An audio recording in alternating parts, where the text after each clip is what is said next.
తెలుగు పాటకి ప్రపంచ ఖ్యాతిని తీసుకొచ్చినటువంటి మ్యూజిక్ డైరెక్టర్ ఎంఎం కీరవాణి గారు అండ్ అలాగే చంద్రబోస్ గారు అంతర్జాతీయ వేదికలపైన తెలుగు పాట ప్రతిధ్వనించేలాగా చేశారు. ఆస్కర్ని తెచ్చి తెలుగు జాతికి కానుకగా ఇచ్చారు. తెలుగువాడి కలం పదును అలాగే గళం పదుని చాటి చెప్పారు.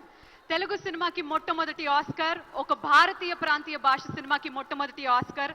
అలాంటి ఆస్కర్ని తెచ్చిన వీళ్ళిద్దరిని సత్కరించుకోకుండా ఉండడం ఎలా చెప్పండి? అందుకనే గౌరవనీయులు తెలంగాణ రాష్ట్ర ముఖ్యమంత్రి వర్యులు శ్రీ ఏ రేవంత్ రెడ్డి గారి చేతుల మీదుగా ఎంఎం కీరవాణి గారికి అలాగే చంద్రబోస్ గారికి సత్కారం. వారిరువురిని వేదిక మీదకి సాదరంగా ఆహ్వానిస్తున్నాము. మీ అందరి కరతాళ ధ్వనుల నడుమ గట్టిగా చప్పట్లతో వారిని వేదిక మీదకి ఆహ్వానించవలసిందిగా రిక్వెస్ట్ చేస్తున్నాము. ఎంఎం కీరవాణి గారు అండ్ చంద్రబోస్ గారు ఆర్ఆర్ఆర్ సినిమాకి గాను ఆస్కార్ అవార్డుని అందుకున్నటువంటి ఘనత వారిది. నాటు నాటు నాటు నాటు పాటకి గాను అవార్డుని అందుకున్నారు. సో కంగ్రాచులేషన్స్ చెప్తూ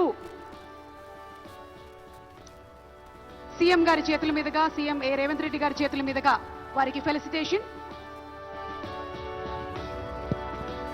కంగ్రాచులేషన్స్ ఎంఎం కీరవాణి గారు, కంగ్రాచులేషన్స్ చంద్రబోస్ గారు.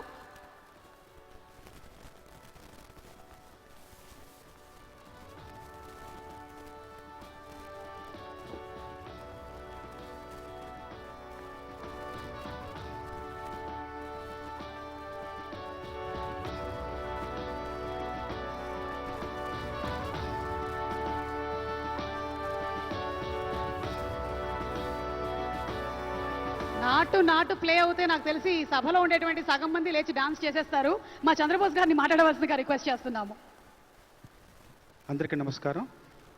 ఎక్కడెక్కడ ఏమేం సాధించినా మన గడ్డ మీద, మన నేల మీద, మన వాళ్ళ మధ్య ఇలాంటి గౌరవం పొందడం అనేది ఎప్పటికీ మర్చిపోలేని విషయం. మనస్ఫూర్తిగా తెలంగాణ రాష్ట్ర ప్రభుత్వానికి, రేవంత్ రెడ్డి గారికి మనపూర్వక ధన్యవాదాలు తెలియజేసుకుంటున్నాను.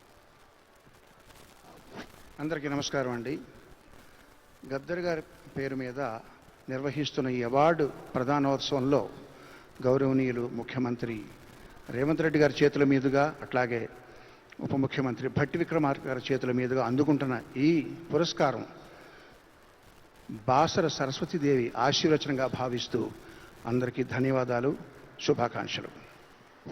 కంగ్రాచులేషన్స్ సార్ ఎంఎం కీరవాణి గారికి, అలాగే చంద్రబోస్ గారికి. Thank you.